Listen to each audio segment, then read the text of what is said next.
গুড়খিনি প্ৰথমতে পানীত গলাই ল'ব। গলাই লোৱাৰ পিছত চেকনি এখনত চেকি ল'ব।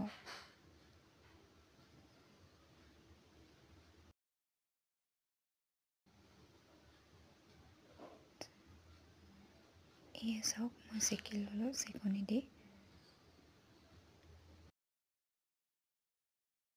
তাৰপাছত কেৰাহী এখনত নাৰিকল দি ভাজি ল'ব।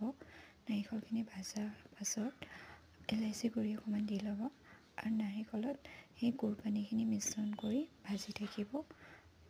ভাজি পানীখিনি শুকাই যোৱা লেখীয়া লাগিলে অকণমান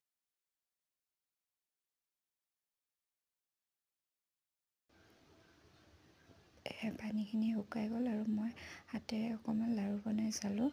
এয়া চাওক হৈছে। এয়া এনেকুৱা হৈ গ'লে আপুনি লাড়ুখিনি বনাই চাব পাৰিব।